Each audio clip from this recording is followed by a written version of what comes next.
ampla da educação.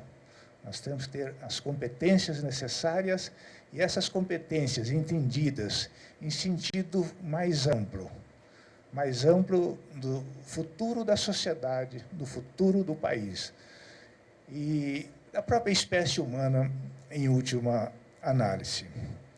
Então, foi para atender, é assim a minha interpretação, esse objetivo que a Católica ela se estruturou na pós-graduação, ela está se dimensionando internacionalmente, como o professor Afonso já se referiu, e é extremamente importante esse dimensionamento internacional da pós-graduação.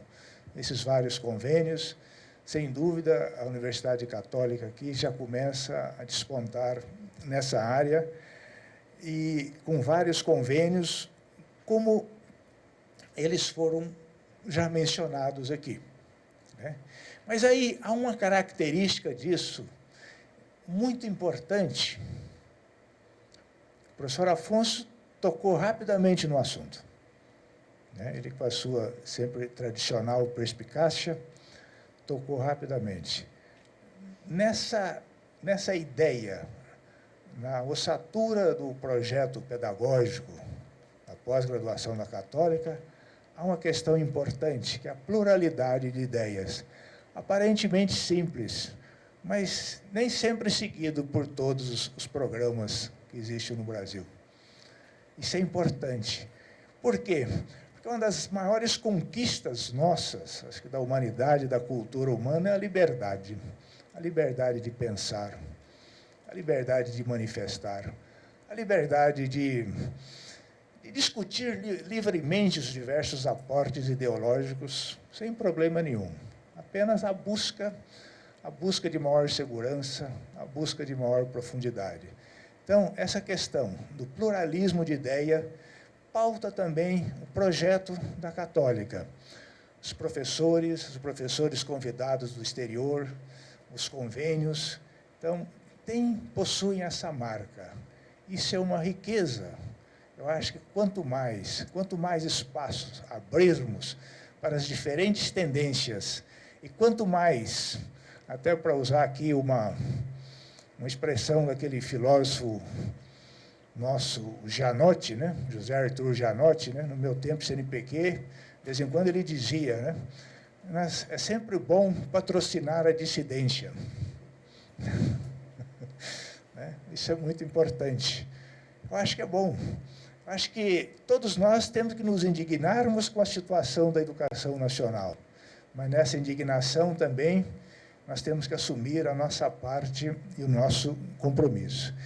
Mas eu procurei estender um pouco mais, né, essa questão da dimensão internacional, porque ela é importante e a Católica está avançando muito. E aí eu fui buscar um clássico. É sempre bom buscar alguns clássicos, né? Eu fui buscar realmente o que pensava o Ortega y Gasset, é um grande pensador, né? O homem em sua circunstância, né? E o Ortega y Gasset ele dizia textualmente, olha, eu não censuro numa época em que a Espanha lutava para reformar a sua universidade. Gasset dizia, olha, não censuro que devemos olhar o vizinho exemplar, ver as experiências dos outros. É importante fazer isso, o que não significa que nós devemos imitar. Aí ele fazia uma grande crítica da imitação, aquela imitação superficial, porque ele dizia que a imitação impede e frustra o esforço criador. Então, esse esforço criador que constitui outro pano de fundo da pós-graduação. Está no pensamento do Ortega. Então, nós devemos ver o que faz os outros países e devemos cada vez ver mais. Isso não é novidade. A China, na época dos grandes Khans, já fazia isso, né? Não sei se vocês sabiam, mas existem dois Marco Polos, né? O pai e o filho, né? Marco Polo Filho foi para a China a pedido mesmo do imperador chinês. Ele queria mais gente, ele queria 100 especialistas do Ocidente, mais ou menos por volta do ano 1300, alguma coisa assim. Então, o Ortega, ele coloca ainda uma outra coisa, que eu coloco para vocês, que é um desafio para todos nós, para a pós-graduação. Esse talvez seja o maior desafio que nós estamos vivendo hoje. Mas eu fui buscar lá no Ortega assim, um pouco de inspiração, em que ele diz que a história, isso é importante, pode avançar por saltos. Uma geração pode lograr atingir em pouco tempo o que séculos não conseguiram. Esse é o nosso desafio hoje. Nós temos que fazer essa educação progredir, né? Progredir aí nos próximos 20, 30 anos, o que ela não progrediu em 100, 150 anos. Esse é o desafio nosso, de vocês, acho que de todas as pessoas que estão, né, envolvidas com a educação. E aí uma questão que salta aos olhos. Olha, nós não queremos, na pós-graduação da Católica, mestrandos e doutorandos em busca de títulos. Por que eu falo isso? Porque tem alguns setores da pós-graduação no Brasil hoje uma busca artificial de títulos para obter melhores gratificações. Nós não somos contra, eu acho que é justo premiar com melhores gratificações. Mas, antes disso, eu acho que um estágio na pós-graduação é um estágio de aprofundamento do compromisso. Aprofundamento do compromisso com a educação. Ele deve se sedimentar cada vez mais. Então, essa é a razão. A dimensão ética deve estar presente em todos nós, né? E aí uma questão importante desse desafio. Essa geração nossa, por exemplo, nós enfrentamos muitas dificuldades na educação brasileira. Enfrentamos uma ditadura, enfrentamos a falta de liberdade, foram anos de lutas, e se nós recuarmos um pouco mais no tempo, tem também a ditadura dos anos 30. Então, nos últimos 80 anos, o Brasil passou por duas ditaduras. E duas ditaduras que tiveram implicações profundas na educação, na paralisação da inovação, na paralisação de tendências reformadoras, de ideias reformadoras de Fernando Azevedo, de Anísio Teixeira, de Florestan Fernandes, de Lourenço Filho, de Darcy Ribeiro, de Paulo Freire, e de tantos educadores ilustres que o Brasil possui. Mas a ditadura acabou. Então, hoje, felizmente, claro que há muitos problemas ainda de liberdade no Brasil, de democracia, mas estamos já numa etapa bem melhor. É por isso que nós estamos em condições agora, acho que de lutarmos para que essa educação ela possa dar esse salto. E é possível. E por que é possível dar esse salto? Se nós olharmos assim para um outro ângulo, quem estuda no Brasil hoje, há uma constatação que eu tenho a mais profunda crença nela. Há uma vontade de estudar no Brasil. É uma profunda vontade de estudar no Brasil. Vontade de estudar que se manifesta, por exemplo, no último exame do Enem, de uma mulher que chegou com a criança para fazer o exame, não tinha com quem deixar a criança e ela queria entrar em sala de aula para poder fazer o exame, né? Essa vontade de estudar existe no Brasil hoje. Então, essa é uma condição prévia. Basta agora os governantes, acho que todos nós, e quando falo governantes, são todos os governos municipais, estaduais, também federais, atentar para essa dimensão. Eu acho que já há sinais novos na educação brasileira, sinais promissores na educação brasileira nos últimos anos, e sinais que nós devemos aproveitar. E eu acho que vocês, essa nova geração de mestres e doutores, têm todas as condições de serem sujeitos, de estarem na centralidade desse processo reformador que eu acredito que já se instalou no Brasil. Mas aí eu gostaria de fazer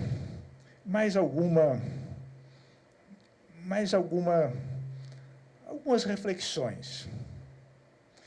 Sempre quando se estuda, se aprofunda numa área de conhecimento, na educação, seja gestão escolar, a psicologia da educação, as políticas, né?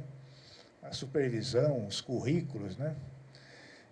A gente tem aquela alegria de estar aprendendo mais.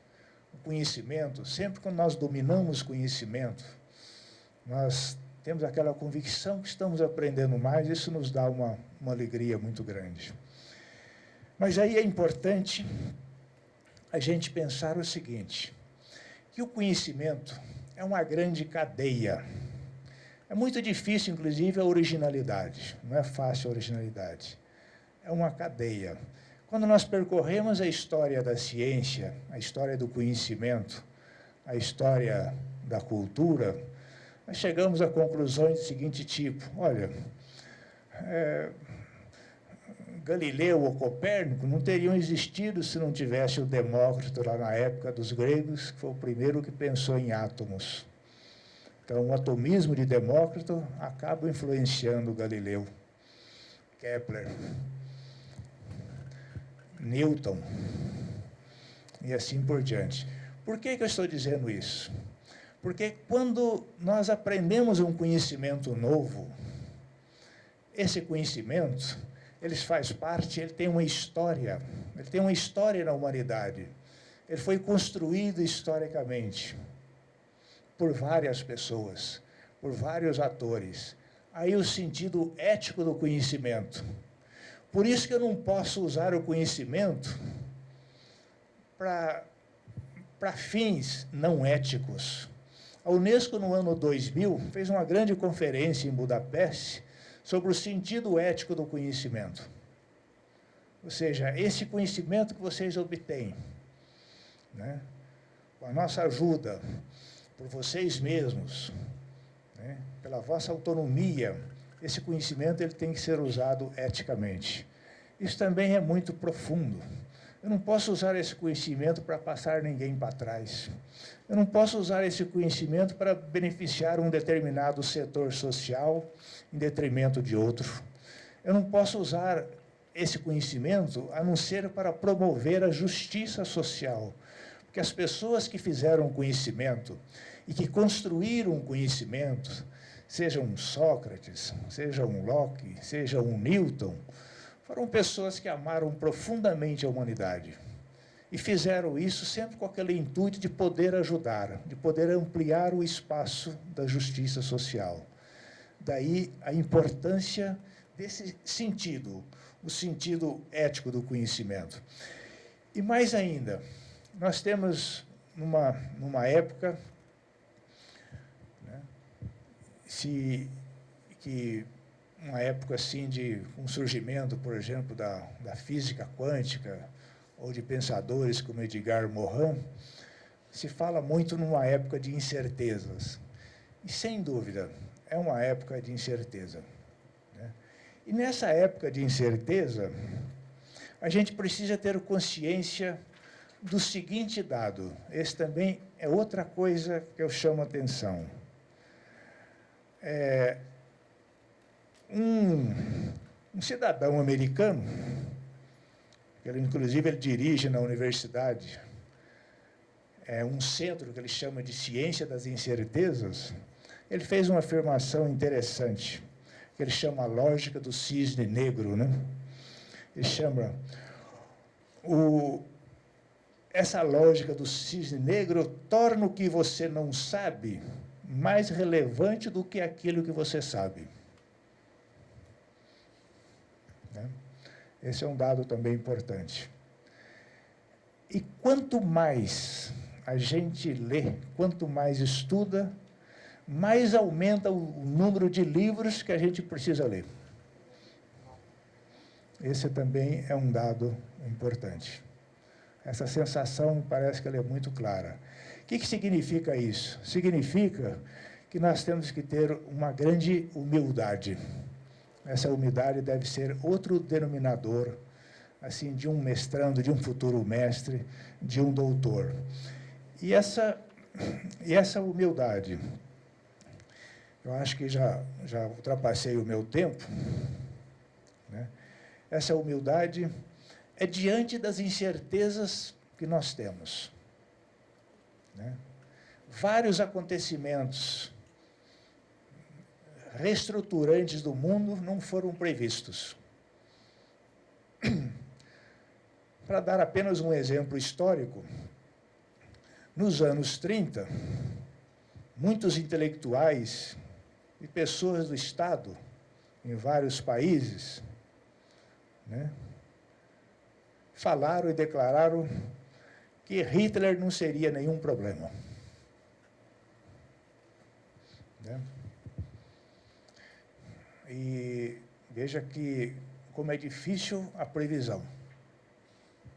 Né? E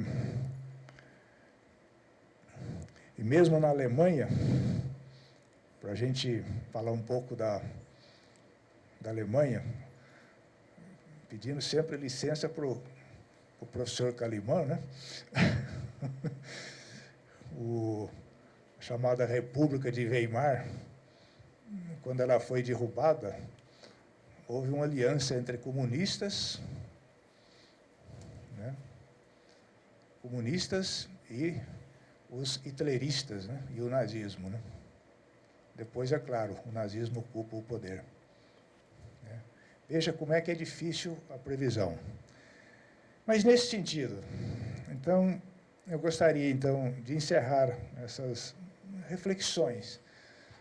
São pontos de reflexão para nós discutirmos em outra oportunidade. E aqui eu fui buscar, também no campo das ideias, acho que a grande lição do Isaac Newton. Né? Isaac Newton, tido por muitos, acho que uma das grandes figuras da história da humanidade, ele foi tão admirado que um poeta da época o Alexander Pope, chegou a escrever o seguinte sobre o Newton, né? Tamanha era a admiração que se tinha por ele. A natureza e as leis da natureza estavam ocultas na noite. Deus disse, então, que se faça Newton, e tudo foi luz. Tamanha essa era a admiração dele. Por que eu estou dizendo isso? Estou dizendo isso para ver o que Newton dizia dele mesmo. E assim, então, eu encerro essa fala, que eu não sei se corresponde àquilo que o Afonso imaginava, e são palavras do Newton agora. Não sei como o mundo me vê, mas para mim, pareço ter sido apenas menino brincando na praia e me divertindo, encontrando de vez em quando uma pedrinha mais lisa ou uma concha mais bonita do que o habitual, enquanto o grande oceano da verdade se apresentava por descobrir à minha frente. Então, veja que a sensação que o Newton tinha, que ele sabia muito pouco. Né? E essa sensação, isso existe hoje. Então, quando se fala em política de educação, nós temos que ter cuidado com as regras, com os pacotes, é muito difícil.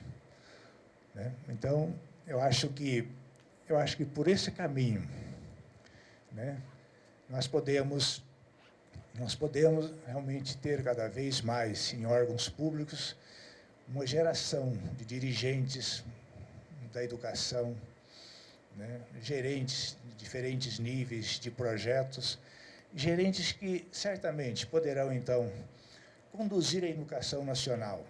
Eu acho até que esse processo já foi deflagrado.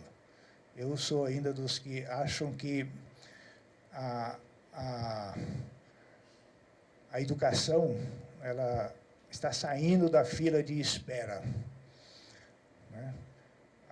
Há uns tantos anos, na época do ministro Portela, Eduardo Portela, Portela dizia que a educação estava na UTI. Eu acredito que os últimos governantes da educação no Brasil conseguiram tirar a educação da UTI, né? Eu acho que esse é o privilégio, então, dessa geração, de vocês de serem sujeitos, eu acho que de grandes saltos que a educação poderá dar daqui para frente. Muito obrigado.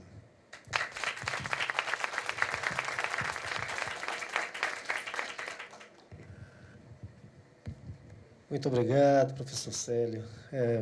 O tempo passa rápido, né? A gente tem espaço, porque vamos ter depois alguma digamos assim, atividade social, né? Temos um pequeno buffet lá fora. Está melhorando, né? Temos um buffet lá fora e temos espaço aí para uma ou duas perguntas. Marcelo? Marcelo Alcântara, doutorando em Educação.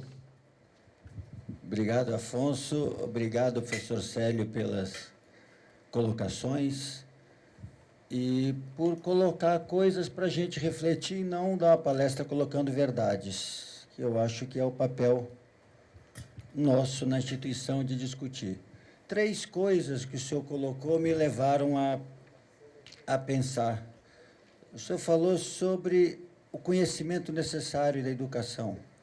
E a gente lembra que o modelo prussiano de educação que a gente tem, de salas, que em um determinado momento foi útil porque permitiu uma educação de massa, o que não ocorria na época.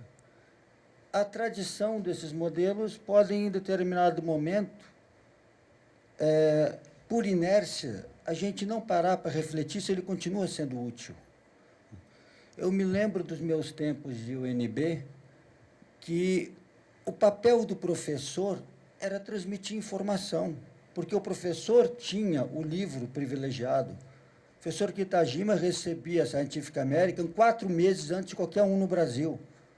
Então, eu tinha uma informação que meu aluno não tinha. Então, o meu papel era dar a ele acesso a essa informação. Hoje, com o Google, isso não tem o menor sentido, porque ninguém não tem acesso a nada. E qual é o papel nosso de professor em educação no momento em que eu não sou o detentor da informação, mas eu sou alguém que vai ajudar a pessoa a ressignificar essa informação? Será que as nossas salas de aula, na qual professores chegam e dão aulas expositivas, falando o que ele pode ler sozinho, será que isso faz sentido? Então, essa é uma questão que remete à questão ética que o senhor comentou. Nós estamos eticamente, realmente, pensando o que é educação? E a segunda, eu gostaria de dar um pequeno depoimento quando o senhor falou de humildade. Hoje de manhã, uma colega minha, a Natália, postou no Facebook que o professor Laboriot está entre os 100 maiores cientistas brasileiros listados, foi meu professor da UNB, e 2 professores da UNB me deram 2 grandes lições de humildade. Laboriot, quando fez 70 anos, a reunião da SBPC no Rio teve o nome dele. Então, esse é o tipo de professor. Reunião SBPC, professor Luiz Laboriot. Eu, aluno de graduação, fazendo uma cromatografia, porque eu estou aqui, mas eu sou da área da biologia molecular. Ele olha, Marcelo, o que é isso? É uma cromatografia, professor, é para isso, para isso, para isso. Sabe o que este homem, com